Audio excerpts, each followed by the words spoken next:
خان صاحب نے اپنی تقریر کی اور اپنی تقریر میں انہوں نے وہی بات کی جو آج سے کئی سال پہلے سے وہ کہتے چلے آ رہے ہیں۔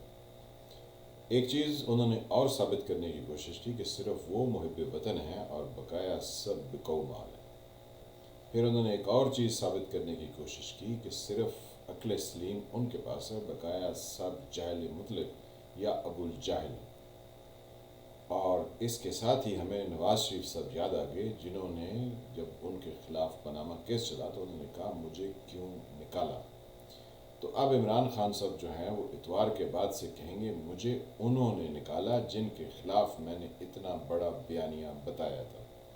ایک تو یہ غیر قانونی اس وقت وزیر اعظم ہے، کیونکہ جو قومی اسمبلی میں آج کا اجلاس ہوا اس میں جو لوگ عمران خان کے خلاف تھے وہ 172 سے زیادہ تھے، لیکن فاؤل پلے اس ملک میں ہمیشہ سے ہوتا ہے، تو اسپیکر صاحب نے فاؤل پلے کرتے ہوئے اپنا کردار ادا کیا اور وزارت عظمیٰ عمران خان کی جھولی میں اتوار کی شام تک رکھ دی۔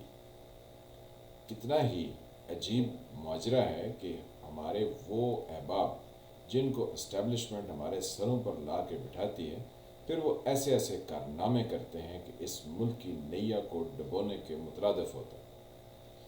نواز شریف صاحب نے اپنے دور اقتدار میں کون سا ایسا بھونڈا مذاق اس ملک کے ساتھ نہیں کیا، اور وہ کل تک یعنی لندن پدھارنے تک جانے تک وہ اس ملک کے ساتھ وہی مذاق کرتے رہے۔ تو بیسیکلی یہ نواز شریف کا قصور نہیں ہے بلکہ یہ اسٹیبلشمنٹ کا قصور ہے۔ اب رہے عمران خان، تو ان کو بھی اسٹیبلشمنٹ نے ہمارے کندھے پر بلکہ نہیں ہمارے سر پر بٹھا دیا۔ یہ اس وقت جو بونگیاں مار رہے ہیں اور جو یہ باتیں کر رہے ہیں کہ اللہ تو ان کو سب کچھ پہلے دے چکا تھا، یہ بیسیکلی ایک نارسسسٹ کی گفتگو ہے، اور نارسسسٹ انسان ملک اور قوم کے لیے بہت ڈینجرس ہوتے ہیں۔ ہمارے ملک میں نہ تو کوئی ایسا ادارہ ہے، نہ ہی کوئی ایسی جگہ ہے جہاں پر ہم اس طرح کی بحث مباحثہ کریں اور لوگوں کی ذہنی صلاحیت کو پرکھیں پہلے اس کے کہ ہم انہیں وزیر اعظم یا وزارت عظمیٰ کی ٹوپی پہنا دیں۔ عمران خان صاحب کا کسی نے جائزہ تک نہیں لیا کہ یہ بغیر لکھے جو گفتگو کرتے ہیں وہ کتنی ارسپانسبل اور کتنی ڈینجرس ہے۔ انہوں نے ذکر کرتے ہوئے ہم کوئی کسی ملک سے نہ ڈرتے ہیں نہ ہم اس کے بارے میں یہ سوچتے ہیں، لیکن کچھ آداب ہوتے ہیں، کچھ ایسی چیزیں ہوتی ہیں جو ملکوں کے ریلیشن میں آپ اس کا خیال رکھتے ہیں، جس کو سفارتی آداب کے نام سے پکارا جاتا ہے۔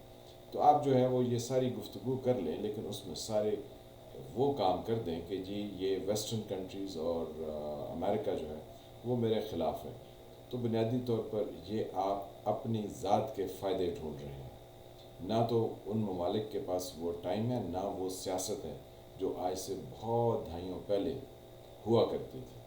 آج کل جو صورتحال ہے وہ یکسر تبدیل ہو چکی ہے، اور ایسا وزیر اعظم کہ جس نے پونے 4 سال میں کسی طرح کی کوئی ایسی حرکت ہی نہ کی ہو جو کسی کی آنکھ میں چبھتی ہو، اس کا ایسا ماجرا نہیں ہو سکتا کہ دنیا اس کے خلاف درپے ہو جائے۔ اور پھر یہی وزیر اعظم صاحب ہے جنہوں نے کہا باہر سے پیسہ آیا ہے اور یہ لوگ بکے ہوئے ہیں، تو وہ جو کہ میں پہلے بھی ذکر کر چکا ہوں ایک ویلاگ میں کہ جو چائنا کو پہلے ہی اپنی گوادر پورٹ دے چکے ہوں اور اس کے ساتھ بڑھ چڑھ کر سی پیک کا معاملہ کر رہے ہوں، اور جو امریکہ اور یورپ کی مخالفت کے باوجود اس پر تیزی سے عمل پیرا ہوں، ان کو آپ کہیں کہ یہ ان کی لڑائی لڑ رہے ہیں۔ عمران خان صاحب، یہ بہت افسوس کی بات ہے، جو سی پیک کا معاملہ ہے وہ آپ کی وجہ سے سلو ہوا۔ اگر آپ ہماری نظر سے پوچھیں تو جو پہلے کی حکومتیں تھیں اور جو آپ کی حکومت ہے، آپ نے سی پیک میں جو بھی معاملات کیے ہیں وہ پاکستان کے فائدے میں کم اور چائنا کے فائدے میں زیادہ ہیں۔ اس کی وجہ یہ ہے کہ سی پیک میں جو بھی انفراسٹرکچر یا جو بھی سروسز یا جتنی بھی ریلیٹڈ ایکٹیویٹی ہے اس میں پاکستانیوں کا رول ما سوائے ایک مزدور کے اور کچھ نہیں ہے۔ آپ پاپا جان والے کو سی پیک اتھارٹی کا چیئرمین بنا دیں اور 2-4 پلاٹ بیچنے والے بڑے بڑے جو کیا ہیں وہ بہت بڑے دفاتر ہیں، ان کو آپ جو ہے وہ 2-4 جگہوں پر بٹھا دیں، تو یہ پاکستان کی کوئی خدمت نہیں ہے۔ اور ٹول ٹیکس لے کے آپ جو ہے وہ پاکستان کو امیر نہیں کر سکتے۔ چائنا کے سی پیک کے سلسلے میں جو انفراسٹرکچر اور جو ہیومن اسکلڈ لیبر کا پروڈیوس ہونا تھا وہ ابھی تک 0/0 ہے۔ تو کوئی آپ کی کنٹریبیوشن نہیں ہے۔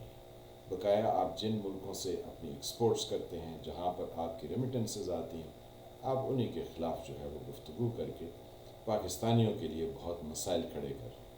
یہ ایک غیر ذمہ دار شخص کی، ایک نارسسسٹ کی گفتگو ہے جو ہم نے 1-1.5 گھنٹہ سنی، جو کہ پہلے بھی بہت دفعہ سن چکے ہیں۔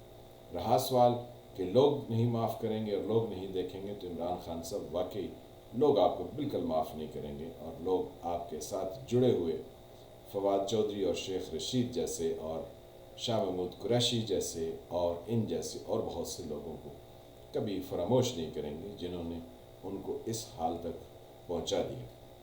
تو نواز شریف صاحب یہ کہتے رہے مجھے کیوں نکالا، آپ کہہ رہے ہیں مجھے انہوں نے باہر نکالا، میرے سے بہتر کوئی آپشن نہیں ہے، آپ صرف یہ سوچ رہے ہیں۔ لیکن ہمیں یہ نظر آ رہا ہے کہ اسٹیبلشمنٹ جو بھی یہ دو جو آپ کہتے ہیں نا وہ 3 سٹوجز ہیں، تو آپ ان میں سے 2 ہیں، ایک نواز شریف اور دوسرے آپ۔ تو بیسیکلی یہ اسٹیبلشمنٹ کی فیلئر ہے کہ وہ ایسے لوگ لاتی ہے جو اس ملک کی تباہی کا باعث بنتے ہیں۔ اگر وہ یہ کام چھوڑ دیں تو شاید یہ ملک بچ جائے۔ بقایا آپ کے خلاف سامنے دیوار پہ لکھا کہ نو کانفیڈنس کامیاب ہوگی، اور آپ ہر صورت سابق وزیر اعظم ہو چکے ہیں۔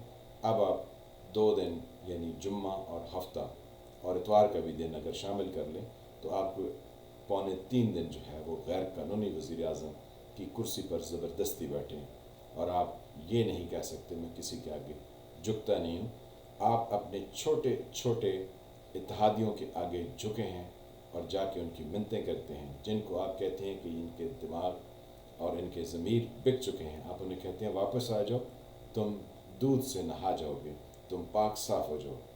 آپ کی یہ دوگلی پالیسی اور دوگلی گفتگو سب کے لیے باعث تشویش ہے۔ اس لیے ہم کہتے ہیں کہ پاکستان میں ہر وقت بلا روک ٹوک پاکستان میں فضولیات چلتی رہتی ہیں، اور پھر لوگ اس پر فخر بھی کرتے ہیں، جو کہ بہت تکلیف دہ بات ہے ان لوگوں کے لیے جو پاکستان کے بارے میں بہتر سوچتے ہیں۔ میں وفال ملک، آپ دیکھ رہے تھے سرکار۔